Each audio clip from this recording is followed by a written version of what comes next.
tal? Buenas tardes. En nombre de Caminos de la Libertad y la Fundación Friedrich Naumann para la Libertad, les damos la cordial bienvenida.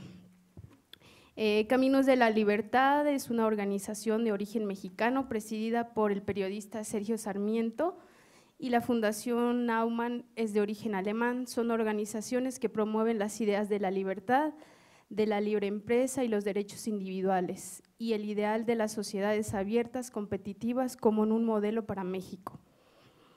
También agradecemos al Instituto Godet México para el préstamo de este auditorio. Y bueno, les recomendamos usar el hashtag 20 mitos. Hoy presentamos el libro de 20 mitos sobre la sociedad, economía y política del doctor Daniel Castillo Briones, aquí al lado mío, siendo sus presentadores a quienes les damos las gracias. Bernardo Altamirano fue procurador federal del consumidor, es licenciado en Derecho y en Economía del ITAM, donde es profesor actualmente. Cuenta con una maestría en Ciencias Públicas y Administración Pública por London School of Economics. Cuenta con una larga carrera como funcionario público en dependencias como la representación de México ante la Unión Europea, también en la Secretaría de Gobernación o la Presidencia de la República. Actualmente es presidente de la Organización Central Ciudadano del Consumidor. Marco Cancino Cordero cursó la licenciatura en Ciencia Política en el ITAMI y la maestría en Economía Política en la Universidad Complutense de Madrid. En el sector público ha colaborado en el Congreso de la Unión, en la Suprema Corte de Justicia de la Nación y en diversas secretarías del Estado. Ha sido también investigador en la Universidad Iberoamericana, en el Instituto Mexicano de la Competitividad, IMCO, y en el Centro de Investigación para el Desarrollo, SIDAC. Actualmente es director general del think tank Inteligencia Pública, es columnista también de Animal Político. Mauricio Candani Galaz fue diputado federal, es licenciado en Ciencias Políticas y Administración Pública por la Universidad Iberoamericana y tiene una maestría en Administración de Empresas IPADE. Es conferencista en negocios y empresario. En la última actividad es socio fundador de Almenti, de Candiani Imagine, de Impulsora Inmobiliaria, y es miembro también de los cuerpos directivos de diversas organizaciones empresariales. Daniel Castillo Briones es licenciado en Relaciones Internacionales por la Universidad Hispano-Mexicana y doctor en Ciencias Políticas por la Johann Gutenberg University de Mainz, en Alemania. Es autor de diversos libros como El arte del éxito y El poder del liderazgo, entre otros. Desde 1990 es conferenciante en foros académicos, políticos y empresariales en México, Europa y Centro y Sudamérica.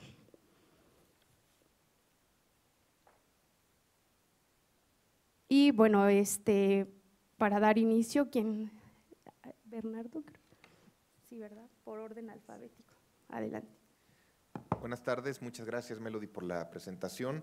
Felicidades Daniel por haber tenido esta aventura sobre todo de tratar de contrastar posiciones tan de fondo que es el debate justamente sobre los mitos que están en torno a la sociedad, a la economía y a la política de nuestro país. Y saludo a dos viejos amigos, a Mauricio y a Marco.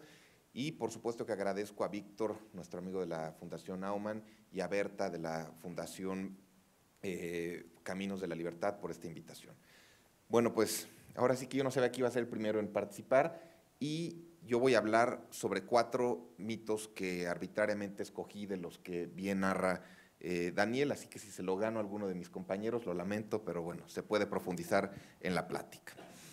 Quisiera partir de algunos elementos introductorios que narra Daniel, en el que parte mencionando que en nuestro país se ataca al empresario acusándolo de explotador y el Estado, en cambio, es quien nos protegía. Esto posteriormente lo va a profundizar cuando hable del Estado paternalista y se nos dice que se nos inculcó una cultura dependiente del Estado paternalista.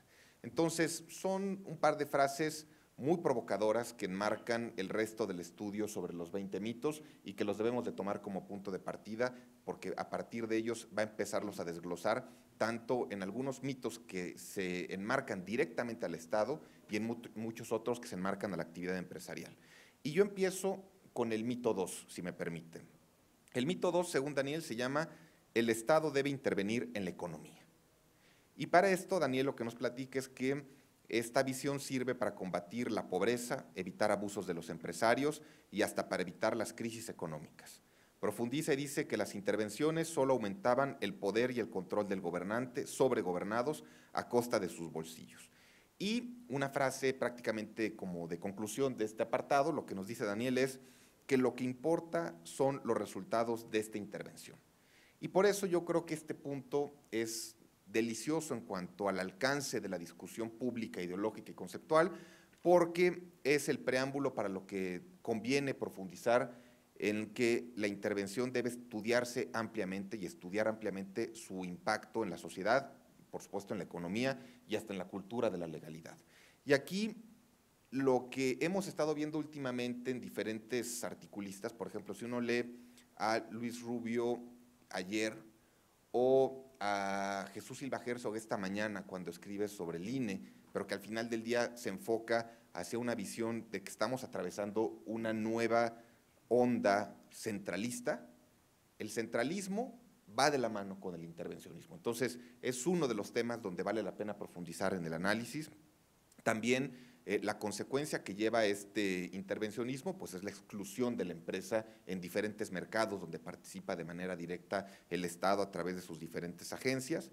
El tercer aspecto que a mí es de los que se me hace más interesantes, que hay que profundizar y que hay que echarse un clavado a fondo, y perdón por la expresión tan coloquial, pero es que esta intervención del Estado genera mercados y submercados que son profundamente ineficientes y que sobre todo hacen que los que participen en dichos mercados se especialicen en trámites, se especialicen en relaciones públicas y que busquen la concesión de un agente gubernamental de cualquier ámbito de gobierno para ser el beneficiario de ese recurso que está otorgando alguna agencia del Estado.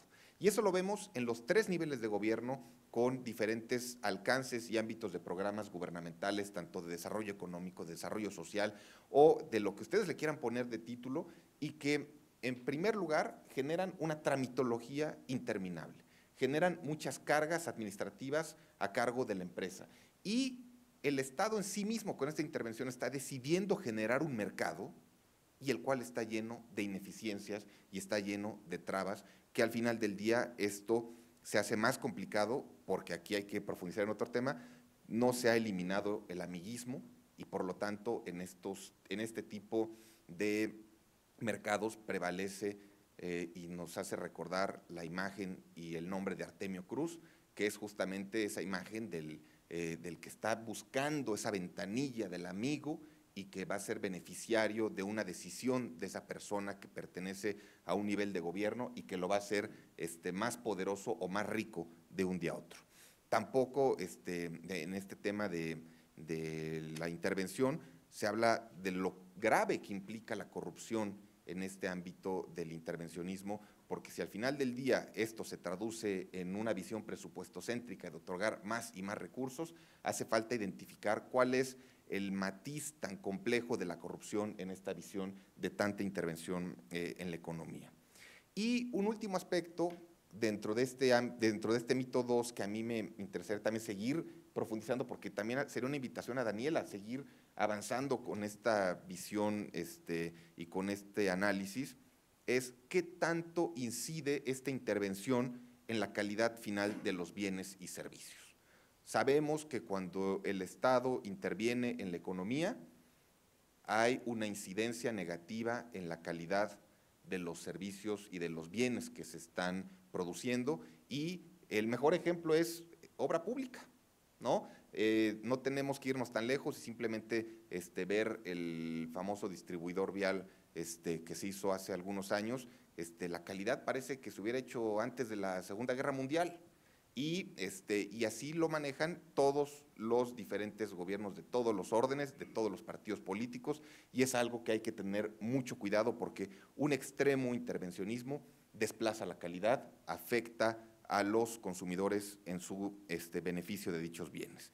Y por eso, si bien es imposible e indeseable la no intervención, hace falta enmarcarla y hace falta racionalizarla de una manera adecuada, sobre todo con un mejor esquema de rendición de cuentas, con mayor responsabilidad de los gobernantes y, por supuesto, reducir que todo esté orientado al gasto e ir generando otros incentivos. Me detengo también aquí para hacer una breve reflexión en este mito de la intervención.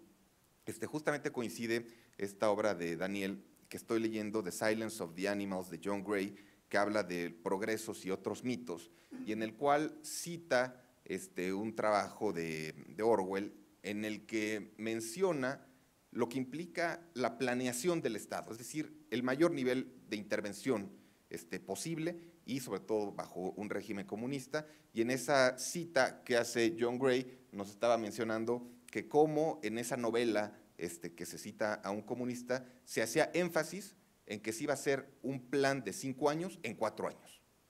Entonces, esa era la meta. En 4 años haremos lo que lógica y posiblemente se pueda hacer en 5 años.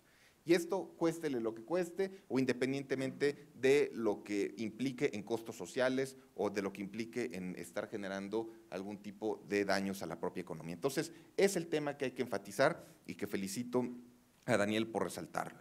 En el siguiente mito que reflexiono es el mito quinto. Eso no aplica para nosotros, somos diferentes. Así dice el quinto mito de Daniel. Y señala que, bueno, pues que tenemos un cuestionamiento más de carácter cultural, en donde aparentemente pues nosotros como mexicanos, por nuestra cultura y nuestra idiosincrasia, no podemos aspirar a ciertos patrones comerciales, económicos, y no se diga sociales o cívicos.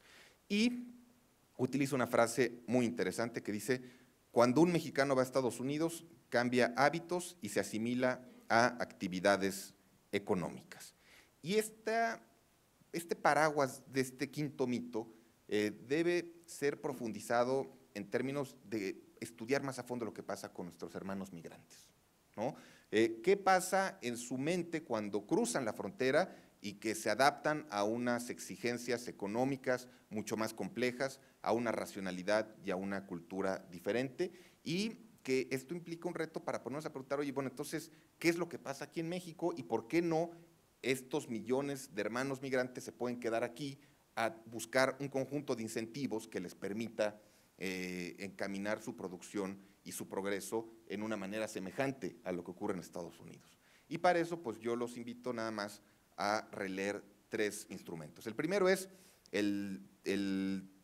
¿cómo se llama? El Tales of Two Mexicos, que fue recientemente publicado por el Instituto McKinsey, en donde evidencia cuál ha venido siendo la diferencia entre la producción de las empresas modernas frente a la decadencia de las empresas tradicionales que se enfocan sobre todo a la pequeña y mediana empresa, y que al final del día está reflejando una visión de productividad y de comercio completamente diferente y que nos está separando. Entonces, sí hay mexicanos que pueden estar trabajando bajo una lógica y hay que ver cómo podemos adaptar que los que están rezagados lo hagan. Pero también aquí hay que reconocer que dentro de la producción también hay que reconocer la pluralidad y que cada quien pueda producir y que pueda comerciar de acuerdo a una visión cultural propia y respetable, pero hay que hacer este tipo de libros para controvertir que existen diferentes visiones de producción y que es válido hacerlo de una manera más agresiva, más competitiva y empujando mayor competencia por parte de todos los actores. El siguiente producto que creo que vale la pena recordar en este quinto mito es, si uno lee el Índice de Libertad Económica del Cato Institute de Washington, pues estamos como país en el número 91, ¿no? Entonces, finalmente, pues eso te refleja que no hay incentivos que haga que los hermanos migrantes se queden aquí para producir los mismos términos. Y el tercero, que es apabullante, el tercer instrumento es que en términos del índice de restrictividad y restricciones regulatorias en la OCDE, México es el tercer país con más restricciones. Entonces, eso te enfoca a que la orientación de la regulación mexicana está mal orientada y en lugar de estar generando los incentivos adecuados para que todos participemos sin barreras a la entrada y con mayor interés para competir, te está inhibiendo, te está alejando y está generando incentivos perversos. El tercer mito que cito es el mito 11. Las empresas públicas son de todos. Y aquí, bueno, no hace falta mencionar una empresa emblemática en este tema, que es Pemex, y sobre todo, aquí hay que reconocer que este esquema genera incentivos a producir menos, a hacerlo más caro y sobre todo de menor calidad. Y solamente para producir un análisis que refleja que este es un mito, yo quisiera recordar el tema del litro de a litro. Cuando a todos nos dicen Pemex es de todos, a mí primero que me digan, bueno, que primero Pemex me despache mi litro de a litro, ¿no? Yo no amanezco con un bono de la empresa que vea que yo soy más rico, si es más rica la empresa, y eso al final del día tampoco tiene un beneficio último en el consumidor.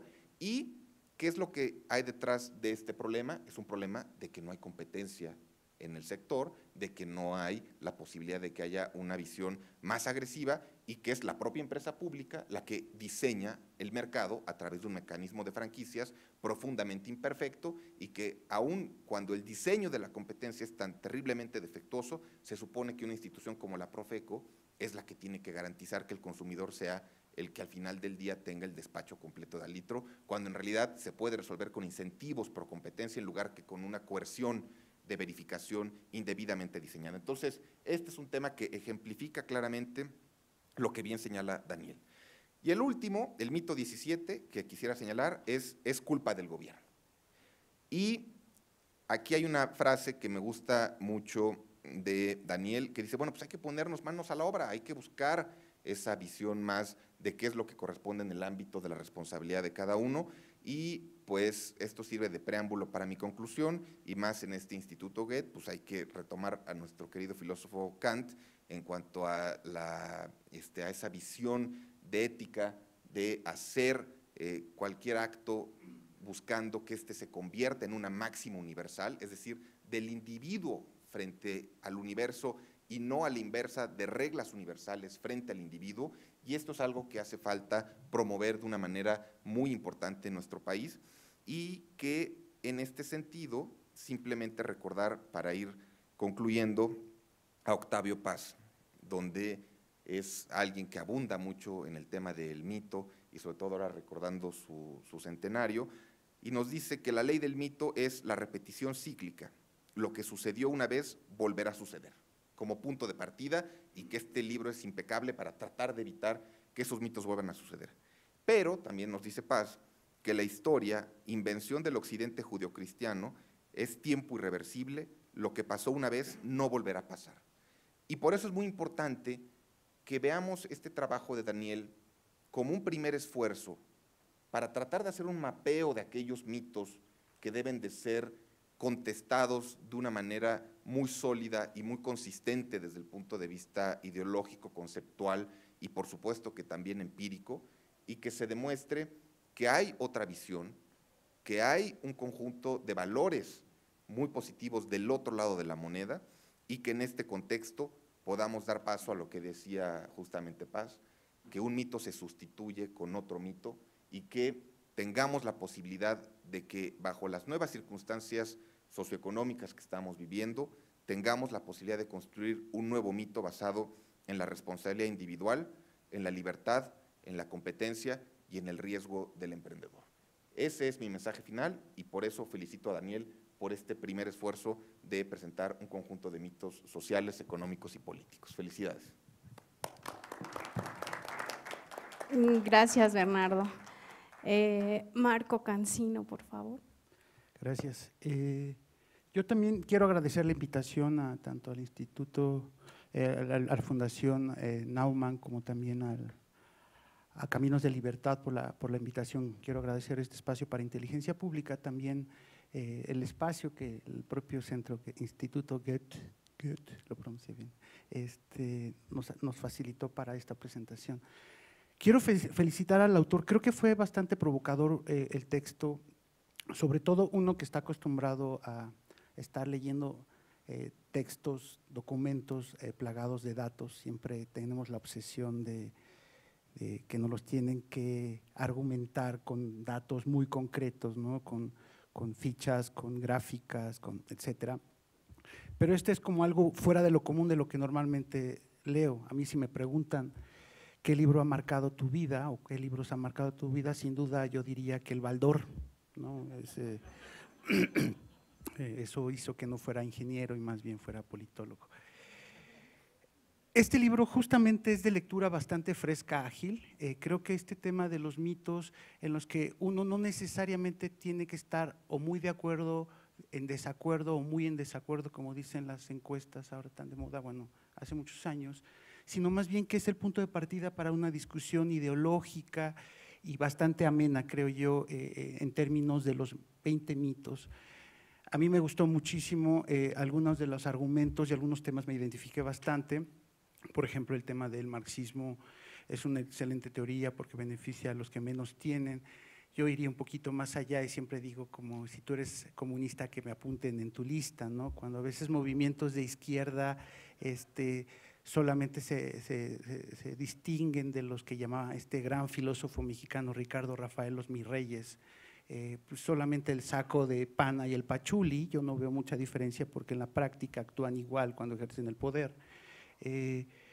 Creo que justamente este mito del marxismo entre la igualdad, lo único que replicó, profundizó fueron las distancias entre los que menos tienen y los pocos que lo tienen prácticamente todo, y que con la justificación de todos vamos a vivir mejor, como aquella película de Todos estamos bien, finalmente acabamos viviendo peor. Siempre he dicho que también coincido con el autor, el marxismo no es para humanos. Creo que es un tema que tendría que plantearse cuando haya vida en otro planeta, pero sí me identifiqué bastante en términos del planteamiento de decir, en teoría tendría que haber sido mejor y en la práctica no lo fue mucho mejor, ¿no? Otro de los elementos que a mí me gustaron bastante fue esta discusión sobre Benito Juárez. Yo soy de los detractores feroces de este gran idealismo que tiene Benito Juárez en torno a México y el heroísmo que tuvo Benito Juárez en torno a este país. Creo que todos los temas de la historia de México se basan en mitos para construir nuestra identidad como patria y a partir de ahí justificar o Díaz de Asueto, Puentes o algún tipo de política pública aberrante por parte de las autoridades en los distintos órdenes de gobierno, en los tres poderes de la Unión. No hay mucha diferencia. Yo he trabajado para todos prácticamente, la academia, la iglesia, los tres poderes de la Unión, los tres niveles de gobierno, y prácticamente todos son iguales, ¿no? Entonces cuando me dicen, este es mejor que otro, pues yo nada más espero el tiempo en el que tendré que pensar en otra cosa nueva, de nueva cuenta, ¿no? Me encantó mucho la aproximación de Benito Juárez. Yo inclusive lo había considerado también un genocida, acabó con los mayos del norte, todos los grupos indígenas del norte del país, cosa que no está en los billetes de 20 pesos. Yo extrañaría un poquito, por lo menos una figura donde estuviera Benito Juárez a contraluz, asesinando a alguno de ellos para poder lo menos tener la otra cara del billete y no solamente la cara amarga de Benito Juárez, ¿no? Otro de los temas interesantes es el pueblo no olvida. Parece que México sí se ha acostumbrado a olvidar, tiene este Alzheimer o Alzheimer, no sé si lo estoy pronunciando bien, de manera social, ¿no? Y que a pesar de lo malo que nos puede estar yendo, siempre dice mi esposa que los mexicanos, a pesar que nos va muy mal, seguimos sonriendo, ¿no? Por eso esta interpretación tan falaz de la encuesta de la OCDE sobre que dicen muchos la felicidad. ¿Por qué los mexicanos, a pesar de que estamos tan amolados, sonreímos y estamos tan contentos? Creo que fue una interpretación para darle un spin en medios, pero finalmente, a pesar de que vivimos tan mal, podríamos decir, las consideraciones son porque no tenemos memoria y nuestra memoria es de muy corto plazo, ¿no? Otro de los temas que a mí me encantó también es la aproximación de los subsidios. Nosotros en Inteligencia Pública ya habíamos estudiado un poco sobre los subsidios a la gasolina y habíamos estado promoviendo la eliminación de los subsidios justamente en la campaña presidencial del 2012, cuando este líder moral, carismático, Andrés Manuel López Obrador, decía gasolina gratis para todos. Prácticamente nosotros éramos los únicos locos en el desierto que decíamos, no, oigan, nos tiene que costar un poco más porque está subsidiado. y un subsidio al final es una deuda en el futuro, o al final nos tienen que meter la mano en la bolsa derecha, o si no queremos, la sacan y la meten en la mano izquierda.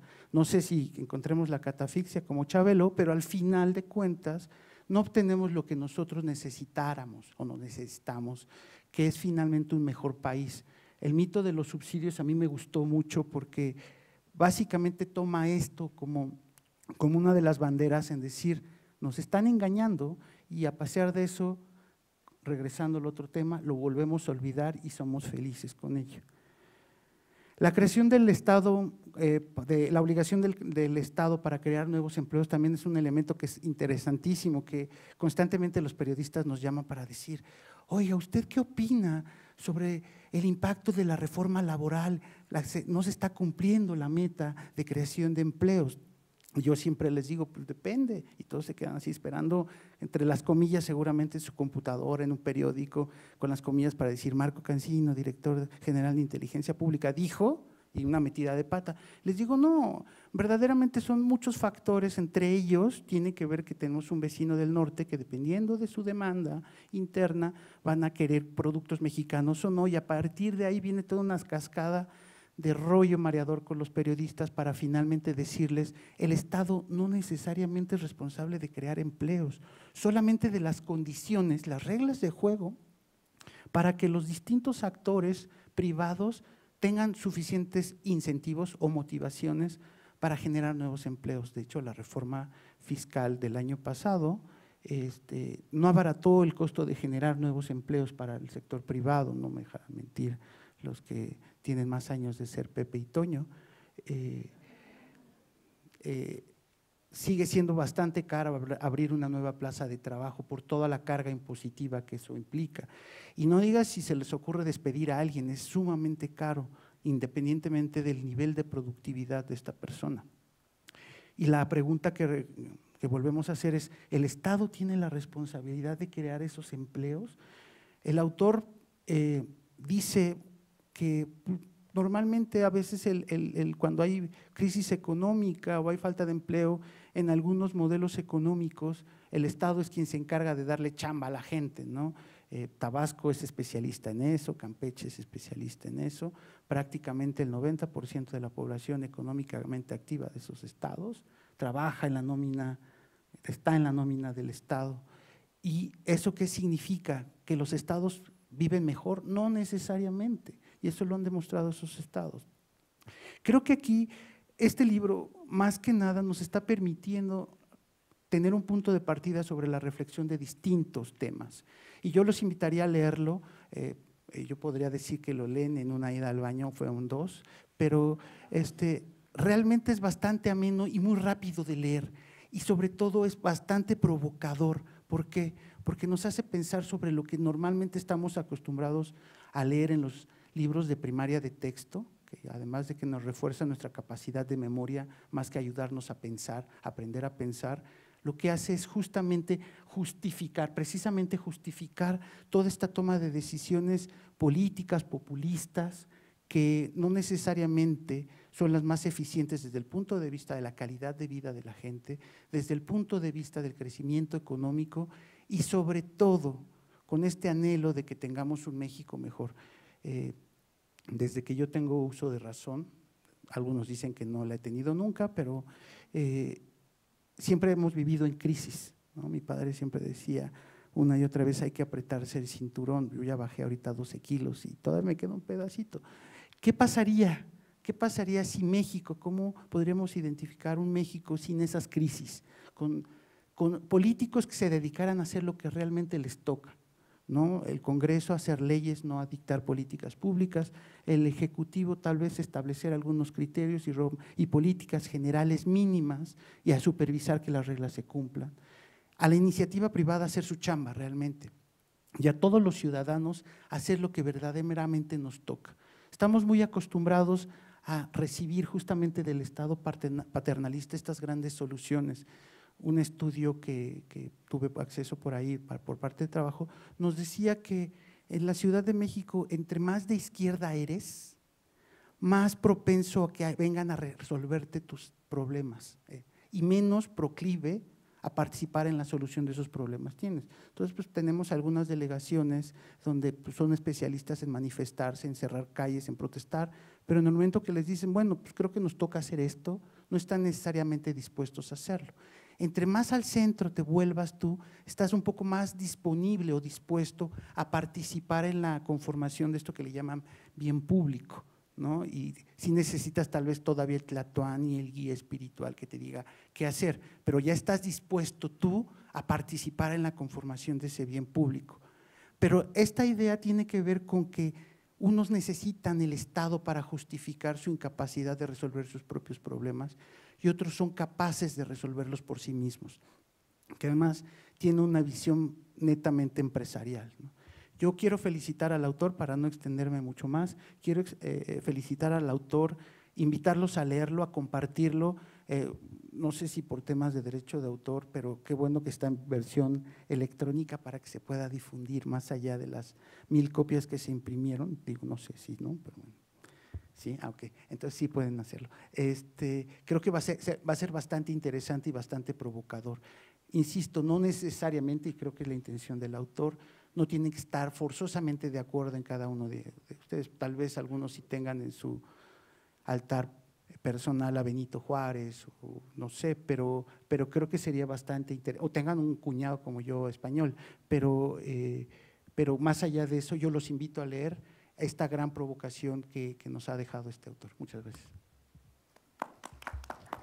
Gracias. Mauricio Candiani. Claro que sí, muchas gracias. Amigos, me parece que debo ser transparente en decirles que yo no tenía la más remota idea de quién era Daniel Castillo Briones, hasta que su nombre a través de este texto fue traído a mi atención. Y con la misma transparencia y honestidad intelectual les digo que he conocido al hombre desde la mejor forma que puede un lector conocer un autor, que es a través de sus letras y de lo que escribe, y no necesariamente por haber en la casuística de la vida conocídolo opinando o haciendo cosas que invariablemente un autor de repente hace.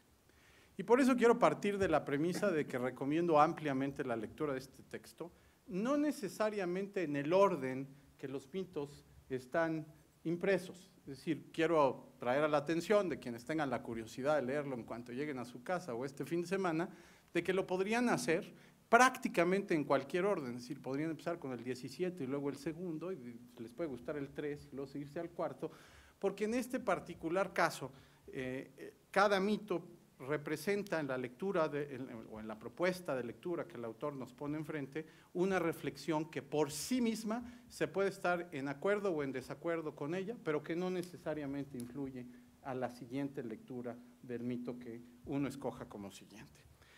Dado que Marco y Bernardo ya cubrieron una gran parte de los mitos, aquí fui como en el juego de memoria con mis hijos marcando cuáles eran los que ya habían opinado para saber si estoy en acuerdo o en desacuerdo con ellos. Pero ¿qué es un mito? Me pregunté al preparar mis notas para esta reunión y me parece que es importante recordar que los mitos son estos relatos, a veces convertidos en tradiciones, que las sociedades van acuñando con el objeto de intentarse explicar determinados fenómenos que o bien no son ampliamente comprendidos o simplemente son transmitidos con el paso del tiempo y que lo más grave es que al paso de ese tiempo se transmiten de una manera automática sin ya cuestionar qué necesariamente produjo esos mitos o si en primer lugar esos mitos son verdaderos o no. Y el autor lo que nos plantea es un debate sobre los conceptos que ha elegido debatir sobre este concepto del mito, es decir, él claramente no está de acuerdo con estos mitos y entonces en su texto nos propone argumentos, en algunos casos muy convincentes, muy bien elaborados, en otros creo que le pasa un poquito como que se va con el argumento de lado y luego al final recapitula al regreso como para que no se le olvide, pero que en el fondo hablan de esta tentación que ha de haber tenido el autor a la hora de estar explicando, de dejar correr las letras y no necesariamente de estar afinando y acuñando cada palabra o cada texto a riesgo de perder la consistencia o la delicia de la idea que le quiere proponer al autor. Ahora, entro a los mitos de igual manera que las dos personas que me antecedieron en la palabra lo hicieron. Y sobre todo lo haré con la intención de provocar la lectura, porque el mejor homenaje que se le puede hacer a cualquier texto de autor vivo o no vivo es leerlo. desde luego empezando por este privilegio de acompañarnos en la presentación. Pero cuando dice el marxismo es una excelente teoría porque beneficia a los que menos tienen, hombre, este mito como idea suena, y así lo propone el autor, suena bien, es más, se ha convertido hasta políticamente incorrecto cuestionarlo en el fondo de su asunto. Lo que él nos recuerda a la hora de estar elaborando su argumento en contra de este mito es no dejar de recordar que la economía tiene cierta, digamos, tesis y tiene ciertas teorías, pero ¿qué es la utilidad de las teorías, la utilidad práctica de las teorías, la que en el fondo hace útil la continuidad del estudio, de la aplicación, si me permite decirlo así el autor, de las teorías mismas? Y debate, me parece que con una sencillez de términos interesante, el hecho del error fundacional del marxismo, y casi lo voy a citar, donde dice el marxismo asume la transformación del hombre en lugar de tomar al hombre como es. Y a partir de eso habla del egoísmo y a partir de eso nos recuerda el concepto de economía en producción, intercambio, consumo de bienes escasos y necesidades y deseos infinitos. Y a partir de eso recordé mis clases de pensamiento político, uno de ciencia política en la Ibero cuando tuve esa materia, pero con la delicia, digamos, de cuestionar recordándonos algunos principios del marxismo en sí mismo, sí es que no hay que cuestionarse este modelo de pensamiento o esta teoría en cuanto a la utilidad práctica, la teoría, subrayo, riesgo de repetirme. Pero lo que más me gustó, que casi es ahora dicho en terminología, en el pasado se debería decir una cita propia de recordar al autor, ahora podemos decir un elemento propio para un buen tuit una mañana de domingo, es que no hay este concepto de propiedad en manos del pueblo. En el fondo, independientemente de lo que ustedes y yo pensemos de la propiedad pública o de la propiedad estatal, lo que el autor propone es que en el fondo, cuando se es una propiedad estatal, está administrada por un cuerpo burocrático y entonces uno puede pensar que la propiedad no está en manos del pueblo, como de manera poética se suele decir en el discurso político, sino en manos de la burocracia. Y es esa burocracia, con las virtudes que pueda tener un burócrata por momentos y los amplios defectos que uno pueda retratar de la burocracia misma, el que en el fondo decide como propietario de esos bienes, para bien, dirían los marxistas, para mal, diría el autor al debatirles en este mito. Me parece interesante ligar el mito 1 con el mito 2 cuando dice este mito, el Estado debe intervenir en la economía. Y yo les voy a pedir un favor. Yo de repente caí en la tentación de sobresimplificar ciertos términos y luego me di cuenta que el autor era cuidadoso en usar ciertas palabras. Más que un debate del autor en si el Estado debe intervenir en la economía o no, me parece que el texto que lo fundamenta nos lleva, ¿no?, a reflexionar de dos conceptos. Uno es orientar la economía, que es lo que decía Bernardo en su intervención y el autor retrata en algunos de sus conceptos, no necesariamente es sinónimo de apropiarse de la economía. Y entonces propone un debate que a jóvenes y no tan jóvenes en este auditorio les pido que lo rescaten primero en su individualidad y después lo puedan comentar, de hasta dónde la intervención estatal es apropiada para encauzar la economía y hasta dónde uno le debe poner un alto al Estado para decir de este sector no te apropias porque está mejor administrado y mejor operado en manos del sector privado, a pesar de que el sector privado también comete errores. Pero el autor, con una delicia que me encantó, dice, la diferencia es que cuando en el sector privado se cometen errores, las más de las veces, para que no vaya a haber aquí un crítico que me quiera desacreditar en el concepto que voy a decir, las más de las veces el error lo paga el dueño de ese elemento privado que lo comete, en cambio, dice el autor, los errores del Estado los pagamos todos. Entonces, me parece, digamos, que es como interesante. Ahora, el mito 3, solo voy a traer a su atención una cosa. Coincido con el autor a la letra, a mí no me gusta discutir con fanáticos.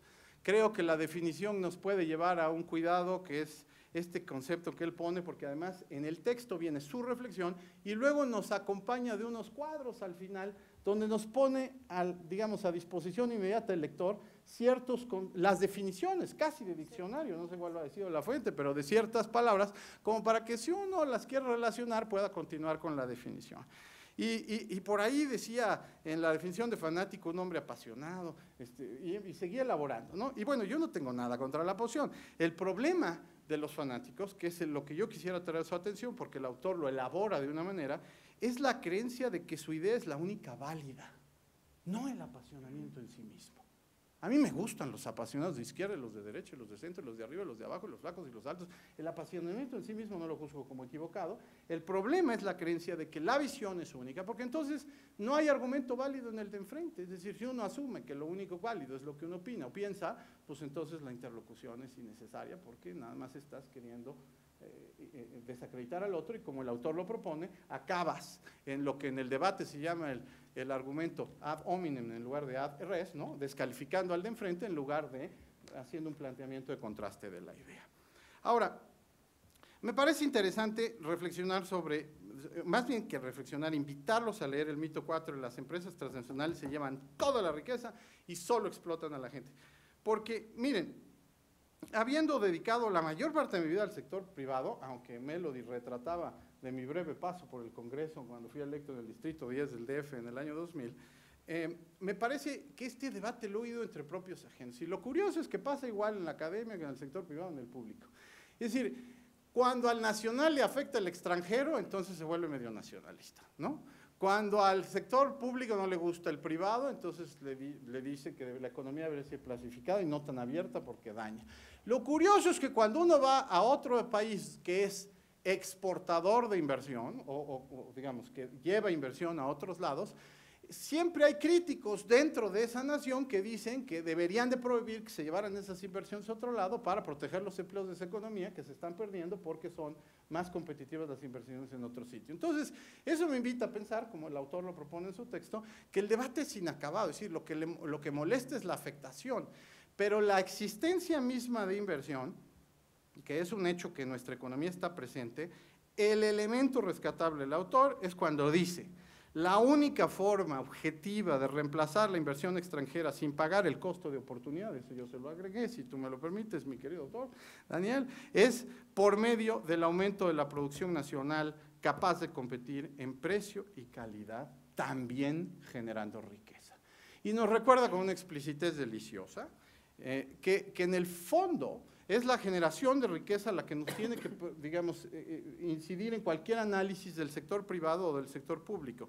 Lo cual me lleva, no voy a abordar el mito 5 porque ya Bernardo lo hizo bien, en esta diferenciación de eso no aplica para nosotros porque somos diferentes. Creo que el tema de los migrantes además aplica para debatir muy bien, pero lo que sí me llama la atención es dos mitos que, por cierto, si alguien, como aquí veo varios en el auditorio que reconozco, le gusta este asunto de las campañas y le gusta la competencia electoral y le gusta eso, lo debe de anotar para no olvidar.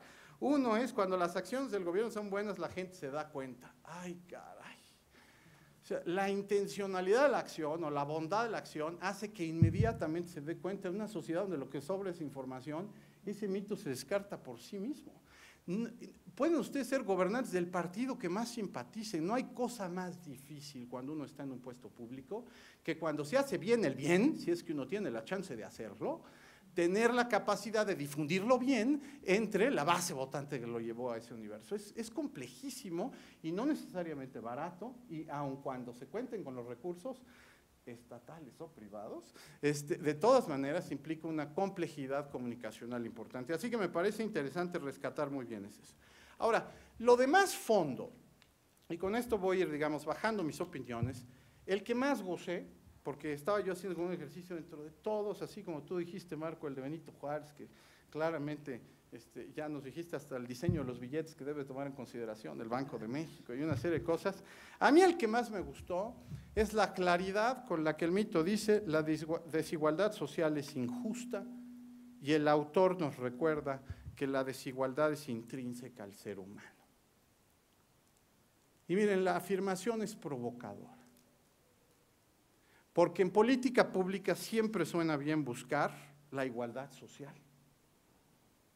Y nos recuerda esta diferencia de matiz en que todos vivamos iguales, que todos hagamos lo mismo, que todos, a la diferencia en que todos tengamos oportunidad de desarrollarnos en la vida de una manera libre, al alcance de nuestras propias capacidades y de acuerdo a nuestras propias ambiciones.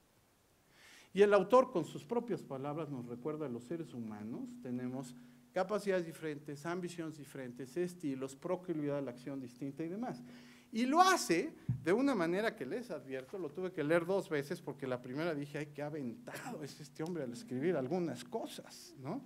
Por ejemplo, cuando afirma de la envidia disfrazada de causa social, o que la desigualdad no es lo mismo que inequidad, o que en todas las sociedades, en cualquier país, hay un grupo de población que se considera pobre, cosa que es cierto.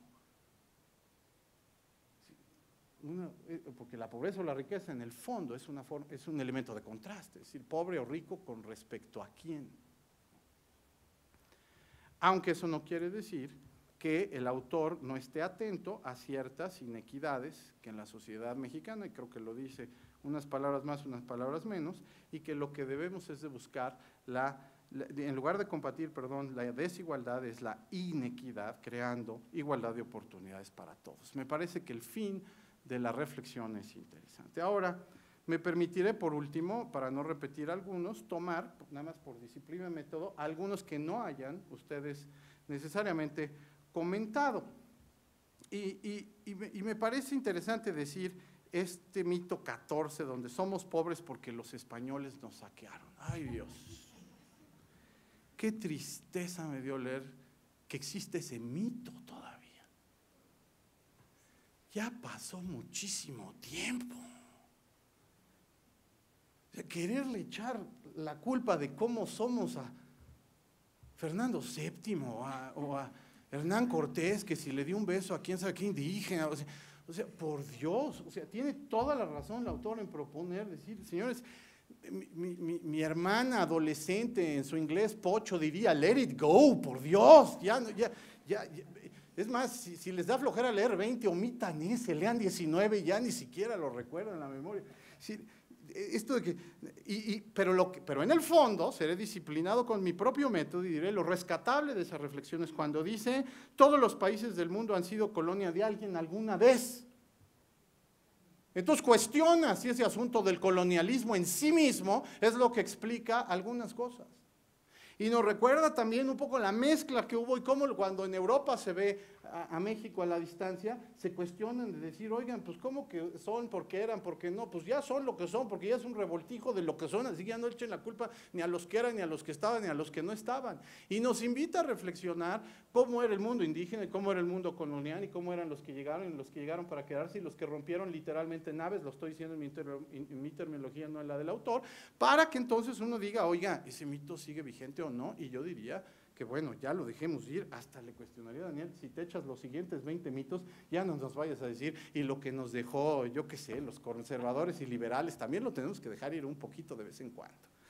Pero amigos, el mito de la expropiación petrolera fue un acto de valentía en contra del imperio estadounidense, ese es otro de los que más me gustó. No recuerdo, y me corrigen Bernardo y Marco que lo hayan comentado, pero no puede estar más vigente en el momento en que nos encontramos en la discusión de una reforma de mucho fondo, cuyo alcance en los hechos todavía no sabemos hasta que esté aprobada la última legislación, pero me parece que es importante traer a la lectura, es uno de los mitos más largos, ahí Daniel como que agarraste vuelo porque seguías escribiendo y escribiendo y escribiendo, pero nos recuerda efectivamente cómo este concepto de la riqueza petrolera mexicana fue descubierta por empresas, básicamente dos, una inglesa muy grande y una americana muy grande, el Águila y Standard Oil Company, donde lo que en el autor nos pone sobre la mesa es este cuestionamiento de qué tanto se afectó en la expropiación petrolera el interés norteamericano, en estricto sentido estoy hablando del de Estados Unidos,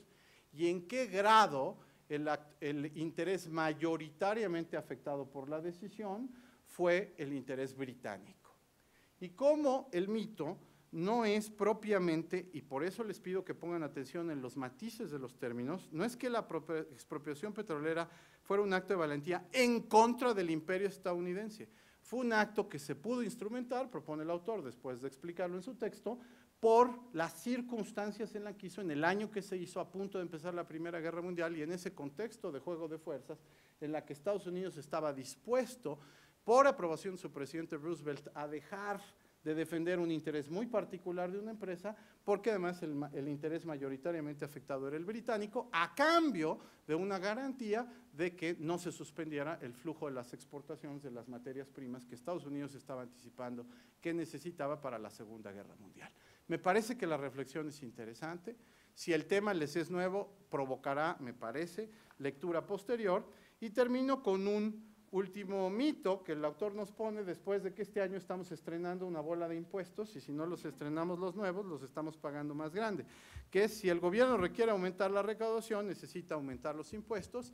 He oído infinidad de discusiones de los economistas respecto a dónde está el punto en cada tasa, no importa si estoy analizando un impuesto al consumo o un impuesto al ingreso, en donde a mayor tasa efectivamente se logra un poquito de más recaudación, pero llega un momento en donde el incremento de esa tasa lo que hace es frenar la recaudación, porque a la gente empieza a buscar cómo evadir el impuesto o simplemente omitir el pago del impuesto corriendo el riesgo de ser capturado y pagando cuando esto suceda, si es que sucede.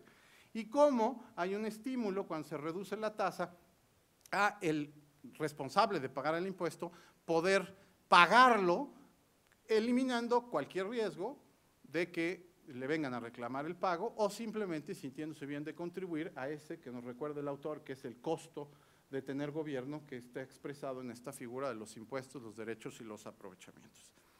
Si el gobierno requiere aumentar la recaudación, necesita aumentar los impuestos, dice el mito, y en el fondo lo que propone es no nos dejemos ir con la finta, cada impuesto requiere un análisis por sí mismo y habrá momentos donde bajarlo sea la decisión más lógica. Lo que me parece que el autor propone es que no compremos en automático que para recaudar más se tiene necesariamente que incrementar el impuesto.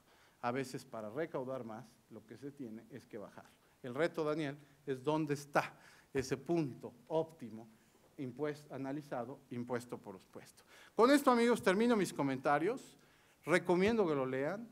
Donde Marco propuso en una situación muy particular de la vida del hombre, o en el espacio más intelectual que esté, digamos, al alcance de sus gustos. Pero lo importante es, si me permiten hacer una última reflexión, que no nada más lo lean y lo conserven, sino que lo lean y lo difundan.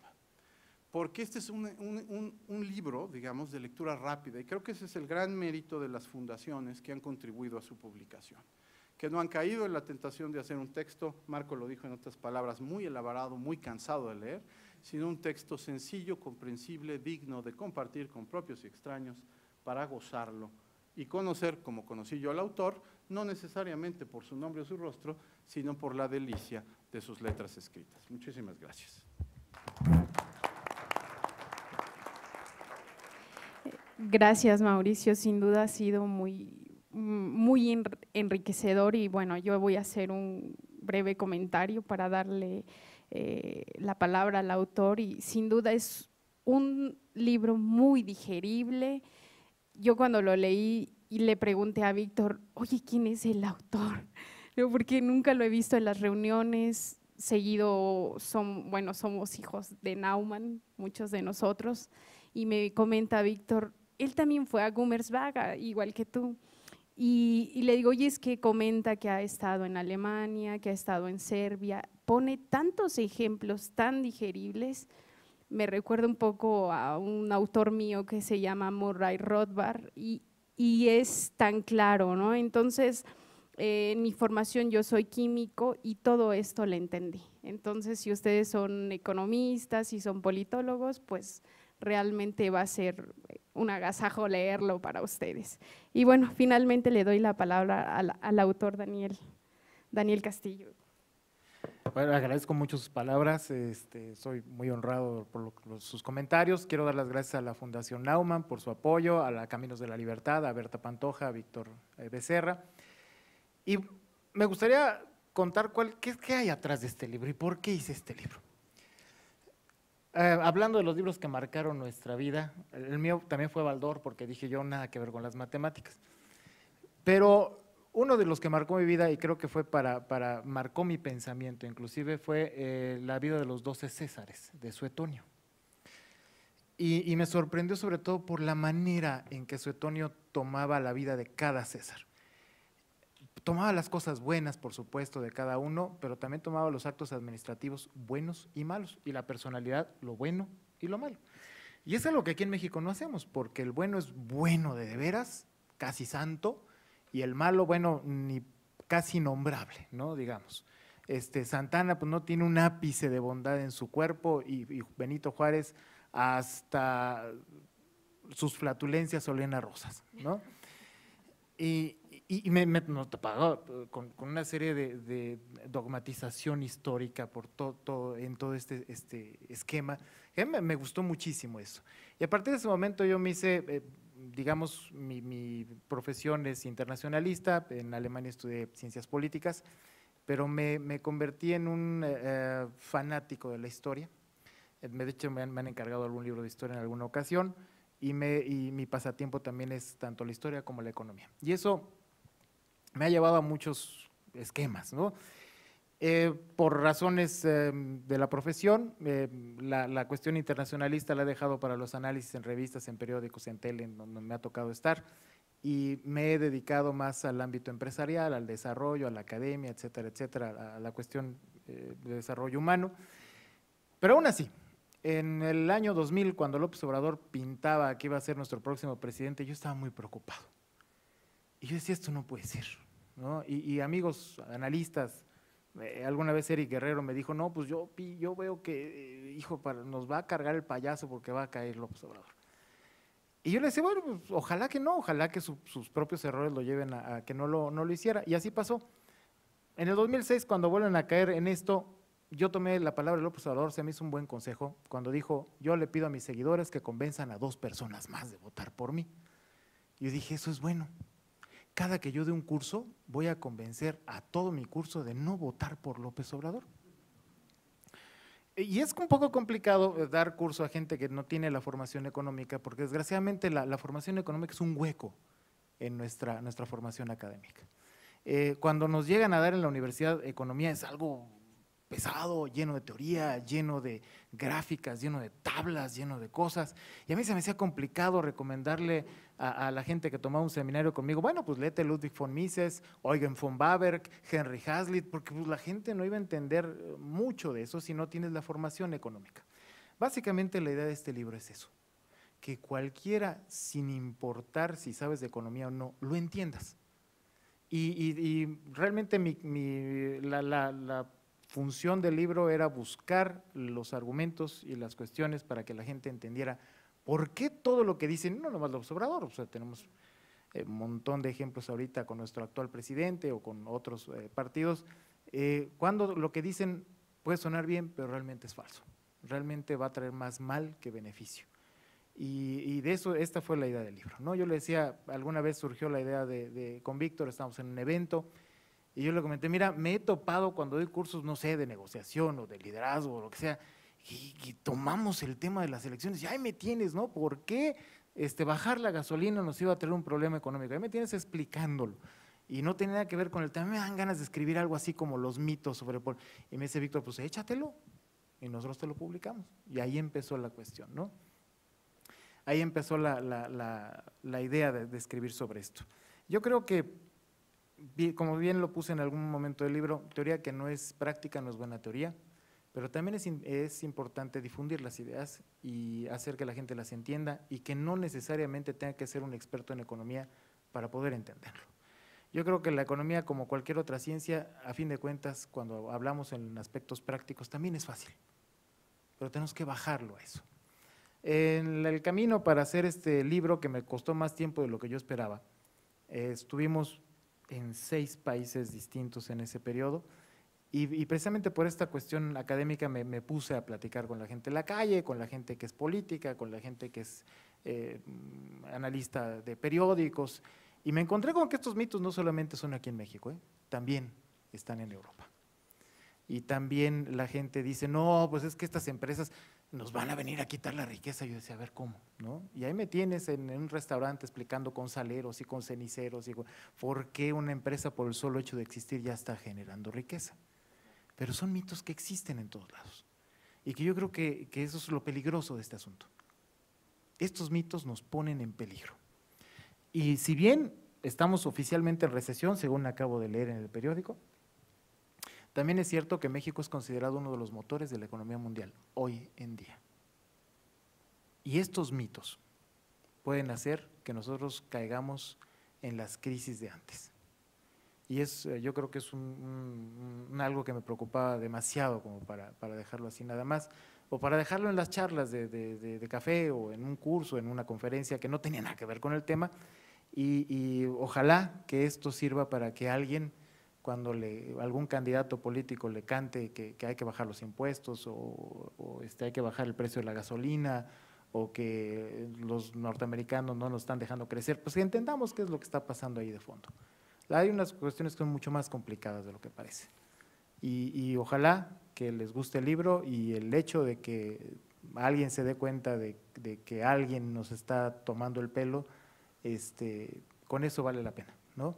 La idea de este libro es hacerlo sencillo. No quería yo meterme en cuestiones demasiado semánticas, demasiado económicas, demasiado complejas. La idea es que lo entienda no nada más el economista, sino el hombre de la calle, el señor que le va a dar de comer a sus hijos y que va a votar, en teoría, por una persona que le va a traer el bienestar a su pueblo, a su casa o a su país. Yo les agradezco mucho la invitación, les agradezco mucho los comentarios y espero que este libro les guste a todos ustedes. Gracias.